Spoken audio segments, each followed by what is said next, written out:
طبیعیات میں سال 2016 کا نوبل انعام ٹوپولوجیکل فیز ٹرانزیشنز اور ٹوپولوجیکل مٹیریلز پہ دیا گیا ہے۔ ہمارے ساتھ اس وقت پروفیسر ڈاکٹر کاشف صبی موجود ہیں، جن کا تعلق قائد اعظم یونیورسٹی کے شعبہ طبیعیات سے ہے۔ پروفیسر صبی کو کنڈینسڈ میٹر فزکس کی دنیا میں ملکہ حاصل ہے۔ ہم ابھی پروفیسر صبی سے اس ٹوپولوجیکل مٹیریلز اور ٹوپولوجیکل فیز ٹرانزیشنز کے بارے میں کچھ مزید معلومات حاصل کریں گے۔ پروفیسر صبی، آپ کا بہت شکریہ میں ادا کرنا چاہتا ہوں کہ آپ نے اپنی مصروفیات میں سے کچھ وقت ہمارے لیے نکالا۔ کیا آپ ہمیں تھوڑا سا بتا سکتے ہیں کہ ٹوپولوجیکل مٹیریلز اور ٹوپولوجیکل فیز ٹرانزیشنز کیا ہوتی ہیں؟ فزکس میں سب سے بڑا جو انعام ہے جو کسی بہت بڑی اچیومنٹ پہ دیا جاتا ہے وہ نوبل انعام ہے، اور 2016 کا جو نوبل انعام ہے، جس طرح کہ آپ نے کہا، وہ topological phase transitions and topological phases of matter کے لیے تھاؤلس، ہالڈین اور کوسٹلٹس کو دیا گیا۔ اس کی بنیادی جو چیز سمجھنے کی ہے ان کے کام کے حوالے سے، وہ ہے ٹوپولوجی کا لفظ۔ ٹوپولوجی جو ہے وہ ایک میتھمیٹکس کی وہ فیلڈ ہے جو شیپ آف آبجیکٹ سے ڈیل کرتی ہے کہ مختلف اشیاء کی شیپ ہے کیا ہے، اور اس میں اگر سموتھ، جسے کہا جاتا ہے سموتھ ڈیفارمیشن کی جائے، تھوڑی سی تبدیلی کی جائے، تو کون سی ایک اور شکل بن سکتی ہے بغیر تو کوئی بہت ڈراسٹک چینج، بہت بڑا تبدیلی لائے بغیر، یعنی کہ کوئی کاٹے بغیر یا توڑے بغیر آپ ایک شیپ کو مولڈ کر کے دوسری شیپ میں لے آئے۔ جیسے کہ یہ کہا جاتا ہے ٹوپولوجسٹ کے بارے میں کہ وہ ایک کافی مگ اور ڈونٹ میں فرق نہیں بتا سکتے، کیونکہ کافی مگ کو بھی اگر آپ سموتھ ڈیفارمیشن کر کے تبدیلی لا کر آپ اس کو جو ہے نا ایک ڈونٹ کی شکل دے سکتے ہیں، کیونکہ ایک کافی مگ اور ایک ڈونٹ کا جو بنیادی ٹوپولوجی کے لحاظ سے یا ٹوپولوجی کے لحاظ سے جو فرق ہے وہ یہ ہے کہ ان کے میں ایک ہینڈل یا ایک سوراخ ہے، وہ ایک ڈونٹ میں بھی کامن ہے اور ایک کافی مگ میں۔ البتہ اگر آپ بال ایک سفیر کو دیکھیں تو اس میں کوئی سوراخ نہیں ہوتا، اس لیے وہ ٹوپولوجی کے لحاظ سے ایک علیحدہ کلاس آف اشیاء ہے، آبجیکٹس ہیں، اور یہ جو ہے کافی مگ اور ڈونٹ جو ہے ایک علیحدہ کلاس بن جاتی ہے۔ تو اس طریقے سے اب ٹوپولوجی کی بیسس پہ آپ مختلف قسم کی جیومیٹریکل سٹرکچرز کو یا آبجیکٹس کو آپ کلاسیفائی کر سکتے ہیں، آپ بتا سکتے ہیں کہ وہ ڈفرینٹ وہ ہے۔ کنڈینس میٹر فزکس جو ہے وہ فیلڈ ہے فزکس کا جو کہ ڈفرینٹ فیزز آف میٹر سے ڈیل کرتا ہے، ان کو آپ کس طریقے سے ایک دوسرے سے الگ کرتے ہیں اور ان کے درمیان فیز ٹرانزیشن جسے کہا جاتا ہے، یعنی ایک فیز دوسرے فیز میں کیسے تبدیل ہوتا ہے۔ اس کی سب سے بڑی اور جو عام فہم اگزامپل ہے وہ ہے کہ اگر آپ تصور کریں پانی کو، تو پانی جو ہے اگر ٹیمپریچر کم کیا جائے ایک خاص پریشر پہ تو وہ آئس یعنی برف کی شکل اختیار کر جاتا ہے۔ تو ہم کہتے ہیں کہ یہ ایک فیز جو ہے لیکوڈ فیز ہے، ایک جو ہے وہ سالڈ فیز ہے، اور کنڈینس میٹر فزکس جو ہے اس قسم کے فیزز اور ان کے درمیان ٹرانزیشن یعنی کہ تبدیلی ایک فیز سے دوسری فیز سے میں جانے کی، اس سے جو ہے وہ کنڈینس میٹر فزکس جو ہے وہ ڈیل کرتی ہے۔ بنیادی کویسچنز ہوتے ہیں کنڈینس میٹر فزکس میں کہ کون کون سے فیزز آف میٹر ہیں اور ان کو کیسے کریکٹرائز کیا جائے اور ان کے درمیان تبدیلی کیسے آتی ہے۔ اور جیسے کہ ہماری ہائی اسکول فزکس بھی ہمیں بتاتی ہے، اور ہم نے زیادہ تر جو اس لیول پہ فزکس میں پڑھا ہوا ہے کہ ہم کہتے ہیں سالڈ فیز ہے، لیکوڈ فیز ہے، گیسیوس فیز ہے، یا پھر کئی دفعہ پلازما فیز بھی کہہ دیتے ہیں، مگر اصل میں نیچر میں بہت سارے ڈفرینٹ فیزز ہیں اور بہت سے نئے فیزز آف میٹر ڈسکور کیے جا رہے ہیں۔ تو آج جو ہم جس نوبل انعام کی بات کر رہے ہیں وہ بھی ایک خاص کلاس آف فیزز سے ڈیل کرتی ہے جو کہ ٹوپولوجیکل فیزز ہیں۔ کنڈینس میٹر فزکس میں جو بنیادی تھیوری ہے فیزز اور فیز ٹرانزیشن کے حوالے سے، وہ آج سے بہت سال پہلے ایک رشین فزسسٹ تھا لینڈاؤ، اس نے وہ تھیوری دی تھی، اور وہ تھیوری اس چیز سے ریلیٹڈ ہے کہ فیز ٹرانزیشن میں بیسکلی سیمیٹری بریک ہوتی ہے۔ سیمیٹری جو ہے وہ ایک بنیادی تصور ہے فزکس کا، اور وہ بیسکلی یہ بتاتا ہے کہ اگر کسی سسٹم کے اوپر آپ کوئی تبدیلی لائیں، کوئی ٹرانسفارمیشن کریں، تو کیا وہ تبدیل ہوتے ہے سسٹم یا نہیں ہوتا، کیا وہ ویسے کا ویسا ہی رہتا ہے یا نہیں۔ تو لینڈاؤ نے تصور دیا کہ تمام تر بنیادی فیز ٹرانزیشنز جو ہیں، ایک فیز سے دوسرے فیز میں جانے کی تبدیلی جو ہے اس کو سیمیٹری سے ریلیٹ کیا جا سکتا ہے۔ البتہ پچھلے کچھ سالوں میں سے یہ چیز سامنے آئی اور ان میں ان نوبل انعام یافتہ سائنسدانوں کا بنیادی رول ہے کہ بہت سارے فیزز اور فیز ٹرانزیشنز ایسی ہوتی ہیں جن میں سیمیٹری کی تبدیلی رونما نہیں ہوتی، اور اس لیے یہ ایک نئے کلاس آف فیزز ہیں جنہیں ٹوپولوجیکل فیزز کہا جاتا ہے۔ ان میں بہت بنیادی جو کردار ہوتا ہے وہ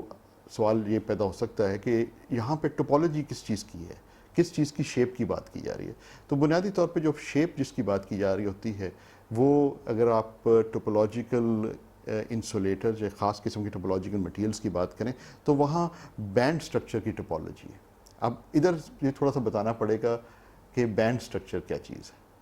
جب الیکٹرانز کسی کرسٹلائن سالڈ میں سے ٹریول کرتے ہیں تو جو ان کی انرجی سٹیٹس ہوتی ہیں ان کو ہم بینڈ سٹرکچر کہہ سکتے ہیں، اور یہاں اس کام میں ان لوگوں کے جو زبردست کام تھا اس نے یہ ثابت کیا کہ یہ بینڈ سٹرکچر کی ٹوپولوجی جو ہے وہ بھی بڑا امپورٹنٹ رول پلے کرتی ہے۔ اور اس سلسلے میں جو پہلا اہم تجربہ تھا وہ کوانٹم ہال ایفیکٹ تھا، انٹیجر کوانٹم ہال ایفیکٹ۔ یہ 1980 کے شروع میں 80 اور 81 میں ایکسپیریمنٹس کیے گئے تھے۔ کلاس وان کلٹسنگ جرمن فزسسٹ تھا جس نے high magnetic laboratory Grenoble France میں کچھ ایکسپیریمنٹس کیے تھے جو کہ ایک اوریجنل ہال ایفیکٹ کے ایکسپیریمنٹس تھے۔ ہال ایفیکٹ کے ایکسپیریمنٹس تو اب آج کل عام ٹیچنگ لیبز میں کرائے جاتے ہیں، جس میں آپ کے پاس ایک میٹل کی اسٹرپ ہوتی ہے اور آپ ایک وولٹیج اس پہ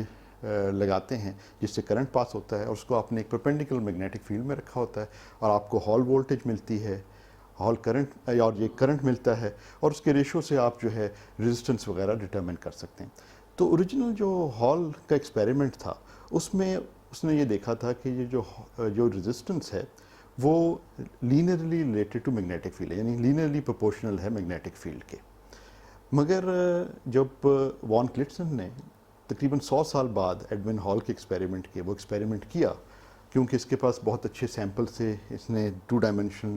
الیکٹران گیس سسٹمز کہلاتے ہیں ان میں کیا، اور وہ سسٹمز ہیں جو بہت ساری ہماری مائکرو چپس جو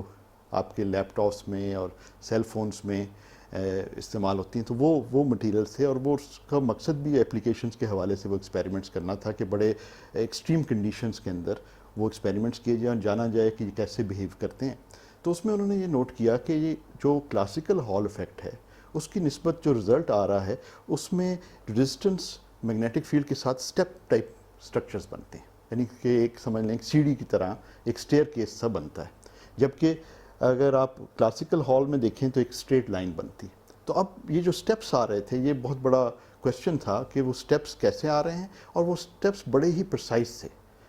اس کی جو سٹیپس کا سائز تھا وہ سیمپل ٹو سیمپل ویری نہیں کرتا تھا، اگرچہ سیمپلز میں مختلف قسم کی امپرفیکشنز یا ڈیفیکٹس ہو سکتے ہیں، مگر اس کے باوجود وہ بڑا پرسائز، جسے کہ اتنا پرسائز کہ 1 پارٹ ان اے بلین، کہ اگر آپ وہ دیکھیں تو بہت ہی پرسائز قسم کے رزلٹ آ رہے تھے۔ تو کویشچن یہ تھا کہ اس کی اتنی پریسیشن کی بنیاد ہے کیا؟ تو اس وقت یہ تھاولس کا بہت امپورٹنٹ کام تھا جس نے یہ شو کیا کہ یہ جو کوانٹائزیشن ہے اور یہ پریسیشن جو ہے، یہ اس کی اتنی ایکسٹریم پریسیشن جو ہے اس کی بنیادی وجہ ٹوپولوجی ہے، اور ٹوپولوجی بھی بینڈ سٹرکچر کی ٹوپولوجی، اور اس نے یہ ثابت کیا کہ بینڈ سٹرکچر کی ٹوپولوجی سے اپنے تھیوریٹیکل ورک میں اس کو ریلیٹ کیا جا سکتا ہے ہال کنڈکٹنس یا ریزسٹنس وغیرہ سے۔ تو یہ بہت امپورٹنٹ کام تھا کیونکہ اس نے یہ ثابت کیا کہ ٹوپولوجی کا بڑا بنیادی رول ہے ان فزیکل پراپرٹیز۔ جیسے کہ میں نے آپ کو بتایا کہ جو تھاولس وغیرہ کا اوریجنل اس سلسلے میں کام تھا اس میں یہ انٹیجر کوانٹم ہال ایفیکٹ کے جو ایکسپیریمنٹس تھے ان کی تھیوریٹیکل بنیاد سمجھانے کی کوشش تھی، اور اس کو ریلیٹ کیا تھا ٹوپولوجی آف بینڈ سٹرکچر سے۔ اسی کام کو آگے بڑھاتے ہوئے ڈنکن ہالڈین نے، جو کہ وہ بھی نوبل پرائز ونر ہیں اس دفعہ، انہوں نے اس کام کو آگے بڑھایا، انہوں نے شو کیا کہ بغیر کسی میگنیٹک فیلڈ کے بھی آپ کو ایک کوانٹم ہال ٹائپ سسٹم مل سکتا ہے، اور اس کام نے پھر ایک نئے فیلڈ کو اور نئے قسم کے مٹیریلز کو جنم دیا جو کہ ٹوپولوجیکل انسولیٹرز کہلاتے ہیں۔ یہ اس قسم کے مٹیریلز ہیں جن میں جو ہے وہ کرنٹ جتنا بھی ہے وہ ایجز پہ یا کناروں پہ جو ہے وہ ٹریول کرتا ہے، اور انسولیٹر ہے کناروں کے علاوہ جتنے بھی ہے بلک جسے کہا جاتا ہے وہ انسولیٹنگ ہے، اور ایجز جو ہیں اور سرفیسز جو ہیں وہ کنڈکٹنگ ہیں. اور اب تو یہ فیلڈ بہت ہی اہم فیلڈ بن گیا ہے، مگر یہ تھاولس کا کام اور ہالڈین کا کام بنیادی کام تھا جس نے اس فیلڈ کو جو ہے ایک طرح سے سٹارٹ کیا، اور اسی چیز کو ریکگنائز کرتے ہوئے نوبل کمیٹی نے اس انعام سے نوازا. اس دفعہ کے نوبل انعام میں جو ہے دو ڈفرینٹ ایریاز آپ سمجھ لیں مگر آپس میں ریلیٹڈ ایریاز کے لیے نام دیا گیا ہے، اور تھاولس نے جو ہے ان دونوں میں کنٹریبیوٹ کیا. تو ایک تو میں نے آپ کو بتایا کہ یہ ٹوپولوجیکل انسولیٹرز یا ٹوپولوجیکل مٹیریلز کے حوالے سے، دوسرا جو ہے ایک جو تھاولس اور کوسٹلٹس کا کام ہے جس کو کوسٹلٹس تھاولس ٹرانزیشن بھی کہا جاتا ہے، وہ ریلیٹ کرتا ہے ٹو ڈائمینشنل مٹیریل. اس کا مطلب یہ ہوا کہ ایک سرفیس آپ کنسیڈر کر لیں، وہ ایک سپر فلوئڈ کی سرفیس بھی ہو سکتی ہے، یعنی ٹو ڈائمینشن میں ایک سپر فلوئڈ سپر کنڈکٹر بھی ہو سکتا ہے، اور ایک کوئی میگنیٹک مٹیریل بھی ایسا ہو سکتا ہے جو کہ ٹو ڈائمینشنل مٹیریل ہو. تو انہوں نے یہ شو کیا،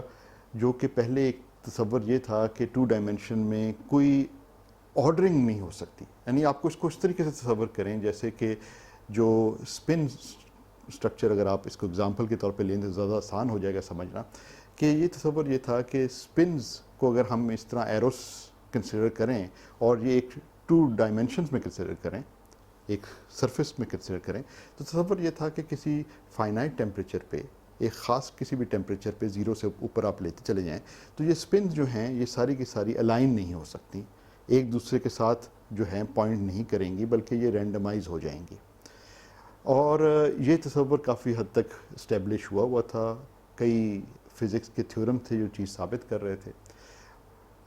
مگر انہوں نے کوسٹلٹس اور تھاولس نے یہ چیز شو کی کہ ایک نئی قسم کی فیز ٹرانزیشن ہو سکتی ہے ٹو ڈائمینشنل سسٹمز کے اندر، جن میں آرڈرنگ موجود ہے کسی حد تک، اور کمپلیٹ آرڈرنگ نہیں ہے، تو ایک طرح سے ان تھیورمز کی وائلیشن بھی نہیں ہے، مگر ایک نئی قسم کی فیز کی انہوں نے نشاندہی کی. اور اس میں جو فیز ٹرانزیشن ہوتی ہے اس میں آپ اس طرح تصور کریں کہ وہ جو اسپنز ہیں وہ ایک بھنور کی طرح روٹیٹ کرنا شروع کرتے تھے. جو یہ بھنور جو ہیں، یا جنہیں انگلش میں وورٹیکس کہا جاتا ہے، جو یہ اسپریڈ ہوتے ہیں تو وہ آرڈرنگ کو ختم کر دیتے ہیں. اور جس قسم کی جو فیز ٹرانزیشن ہے جس کو ہم آج کل کوسٹلٹس تھاولس فیز ٹرانزیشن کہتے ہیں، اور اس بنیادی فیز ٹرانزیشن کے لیے بھی جس میں یہ جو بھنور ہیں یہ بھی ایک ٹوپولوجیکل جو ہے آپ ڈیفیکٹ سمجھ سکتے ہیں، ایک ٹوپولوجیکل ان کو اسٹرکچر کے طور پہ سمجھ سکتے ہیں، اور اس فیز ٹرانزیشن میں ان کا بنیادی رول ہے، اس لیے اس کو بھی ٹوپولوجیکل فیز ٹرانزیشن کہا جاتا ہے. اور یہ ایک جسے آپ کہہ سکتے ہیں کہ ابتدائی اگزامپل تھی ٹوپولوجیکل فیز ٹرانزیشن کی. اور اس بنیادی اور اہم کام کے لیے کوسٹلٹس اور تھاولس کو پھر جو ہے یہ اس دفعہ تھاولس کی کنٹریبیوشن دوبارہ اس معاملے میں اس کام پہ بھی آتی ہے، تو اس لیے یہ ان کی سائٹیشن بھی شامل ہے اس آج 2016 کے جو نوبل انعام ہے. سر حقیقتاً یہ ایک دلچسپ اور حیرت انگیز تحقیق ہے. میں آپ سے یہ پوچھنا چاہوں گا کہ اس ریسرچ کی اپلیکیشنز کیا ہیں، اور میرا دوسرا سوال جو ہے وہ یہ ہے کہ اس سے ہمارے معاشرے پہ کیا فرق پڑے گا. کنڈینس میٹر فزکس جو ہے ایک ایسا فیلڈ ہے فزکس کا جس میں بنیادی فزکس کے ساتھ ساتھ جو ہے اپلیکیشنز کی بڑے قریب ہی رہتی ہیں. بہت سارے جو ہیں بنیادی جو کام مٹیریلز پہ ہوا، اور جس طرح ہم کہہ رہے ہیں فیزز آف میٹر پہ ہوا، وہ ان کی ڈیوائس اپلیکیشنز بھی بڑی قریب رہی ہیں. جس طرح کہ بہت لوگوں کی نظر میں جو دنیا کی سب سے بڑی انوینشن ہے، جو دریافت ہے، وہ ٹرانزسٹر ہے. اور ٹرانزسٹرز کے بغیر آپ امیجن نہیں کر سکتے کہ آج کل کی جو زندگی ہے اس میں کتنی تبدیلی آ جائے، کیونکہ ٹرانزسٹر جو ہیں وہ بنیادی چیز ہے جو کہ ہر قسم کی ڈیوائسز جو ہم استعمال کر رہے ہیں، لیپ ٹاپس، موبائل فونز، اور ہر چیز میں جیسے آپ تصور کر سکتے ہیں نا، وہاں millions and billions of transistor استعمال ہو رہے ہیں. اور وہ کام جو ٹرانزسٹر پہ شروع ہوا وہ بنیادی طور پر ایک بنیادی فزکس کے سوالات کو سامنے رکھتے ہوئے کنڈینس میٹر فزسسٹ نے یہ کام کیا تھا 20ویں صدی کے مڈل میں. اور وہاں سے پھر وہ کام جو ہے چلتا چلتا بہت جگہ اس کی اپلیکیشنز آ گئی. اسی طرح جو ہے یہ جو مٹیریلز ہم جن کی بات کر رہے ہیں ٹوپولوجیکل انسولیٹرز وغیرہ، ان کی بھی ابھی جسے آپ کہہ سکتے ہیں کہ اپلیکیشنز ایسا محسوس ہو رہا ہے کہ زیادہ دور نہیں ہے، اور ڈیوائس فزکس کے اندر مختلف قسم کی ڈیوائسز میں ان کا استعمال جو ہے وہ امید ہے کہ بہت قریب ہے وہ ٹائم جب یہ بھی استعمال ہونے شروع ہو جائیں گے۔ مگر ساتھ ساتھ میں یہ ضرور کہوں گا کہ جس طرح آپ نے سوال کیا کہ سوسائٹی پہ کیا امپیکٹ ہے، تو کوالٹی آف لائف کو بڑھانے کے لیے یہ اس قسم کی ریسرچ جو ہے وہ بہت ضروری اور اہم ہے، اور اگرچہ فنڈامنٹل اور بنیادی سائنس کے اوپر کام کرنا بھی کسی طرح بھی غیر اہم نہیں ہے، کیونکہ وہ بھی ایک معاشرے میں شعور لانے کے لیے وہ بھی ضروری ہے۔ مگر کنڈینس میٹر فزسس کے لیے تھوڑا سا اطمینان زیادہ اس سینس میں ہے کہ بہت ساری جو ریسرچ ہے اس کی پریکٹیکل اپلیکیشنز بھی بہت قریب ہوتی ہیں، اور وہ زندگی پہ بڑے دور رس اس کے جو ہے نا اثرات ہوتے ہیں۔ پروفیسر صبی، نوبل پرائز کی اس ریس میں پاکستانی سائنسدان کہاں کھڑے ہیں؟ نوبل انعام جو ہے نا وہ فزکس کی سب سے بڑی جسے کہہ سکتے ہیں کہ انعام ہے، اور بہت سارے لوگ جو یہ کام کرتے ہیں، ریسرچ کا کام کرتے ہیں، جیسے ہم لوگ ریسرچ میں انوالوڈ ہیں، تو اس میں ایم یہ نہیں ہوتا کہ کوئی انعام حاصل کریں۔ سب سے زیادہ یہ جو مقصد ہوتا ہے وہ یہی ہوتا ہے کہ کچھ نیچر کے بارے میں مزید سیکھ سکیں، جان سکیں، اور وہ جان اور سیکھ کر اگر آپ یونیورسٹی میں ہیں خاص طور سے تو اپنے جو اسٹوڈنٹس ہیں، ریسرچ اسٹوڈنٹس، اور ان کو وہ نالج بھی پہنچائی جائے، تو ایک طرح سے نالج کریٹ بھی کی جائے اور نالج ٹرانسمٹ بھی کی جائے، یہ بنیادی ایم ہوتا ہے۔ ایسے اتفاق ہو جاتے ہیں، یا آپ سمجھ لیں گے کبھی ایسے موقع آ جاتے ہیں لوگوں کے ساتھ، اور یہ بات صرف پاکستان سے متعلق نہیں ہے، کیونکہ سائنس کی ایک حد تک ایک لحاظ سے دیکھا جائے تو کوئی باؤنڈری نہیں ہے، بلکہ یہ تصور کافی حد تک باہر بھی سائنسدانوں کا یہی ہوتا ہے کہ وہ کچھ بنیادی سوالات کا نیچر کے حوالے سے اس کو انڈرسٹینڈ کرنے کے لیے ریسرچ کر رہے ہوتے ہیں، اور کبھی ایسا ہوتا ہے کہ کوئی وہ بنیادی بڑا سوال کا جواب دیتے دیتے ایک ایسا کام کر لیتے ہیں جو کہ بنیادی اور حیثیت کا حامل ہوتا ہے، جو کہ آپ کو آخر کار نوبل انعام تک لے جاتا ہے۔ تو اس لیے یہ اس میں بہت ساری فیکٹرز انوالوڈ ہوتے ہیں۔ ایک بہت قابل سائنسدان بھی ضروری نہیں ہے کہ وہ آپ پریڈکٹ کر سکیں کہ وہ نوبل انعام حاصل کر سکے گا، کیونکہ زیادہ تر یہ کیوریوسٹی ڈریون تجسس کی کو سیٹسفائی کرنے کے لیے اور سمجھنے کے لیے نیچر کو یہ ریسرچ کی جاتی ہیں۔ پاکستان میں جو ایک تو ماحول میں یہ فرق جو ہے باہر سے اگر آپ دیکھیں، فرق یہ آ رہا ہے کہ پول سائنسدانوں کا ذرا چھوٹا ہے، اس کی وجہ سے اس طریقے سے کلیبریٹیو ٹیم ورک اور ریسرچ جو ہے وہ اس طرح جنم نہیں لے سکتی جیسے کہ باہر کے بڑے ریسرچ سینٹرز میں ہوتا ہے۔ دوسرا، معاشرتی لحاظ سے بھی تعلیم کو اس طرح اہمیت نہیں دی جاتی، اور تعلیم کی اس طرح سے قدر نہیں ہے جیسے کہ ہونی چاہیے۔ تو یہ کچھ چیزیں ایسی ہیں۔ پھر فنڈنگ وغیرہ کی بات بھی آ جاتی ہے گورنمنٹ کی طرف سے، وہ سب چیزیں اگر آپ دیکھیں تو وہ کئی ایسے وہ آ جاتے ہیں، لیکن انسان کو ہمیشہ آپٹمسٹک رہنا چاہیے، اور آج کل کی جو نوجوان نسل ہے اس کے پاس بہت ساری ایسی فیسیلٹیز ہیں جن کی کو استعمال کر کے وہ ان مشکلات کو بھی وہ دور کر سکتے ہیں۔ خاص طور پہ انٹرنیٹ وغیرہ ہے، وہاں سے لیکچرز وغیرہ دیکھ کر، پڑھ کر، کتابیں پڑھ سکتے ہیں، بہت ساری چیزیں۔ تو اس لحاظ سے جو ہے وہ پاکستان جو ہے، میں تو بہت پر امید ہوں کہ انشاءاللہ یہ کام اگر اچھی طرح چلتا رہا تو ہو سکتا ہے کہ کسی دن پروفیسر سلام کے بعد کوئی اور بھی نوبل انعام یافتہ ہو اور ہمارے ملک کے لیے باعث فخر ہو۔ اور اسی لیے مجھے امید ہے کہ کچھ اسٹوڈنٹس بھی ہماری اس قسم کی بات چیت سے انسپائر ہوں گے، اور میں بھی ان میں سے کوئی جو ہے وہ فیوچر کا نوبل لاریٹ ہو جائے۔ تھینک یو ڈاکٹر صبی، آپ کا بہت شکریہ، آپ نے اپنی مصروفیات میں سے کچھ وقت نکالا۔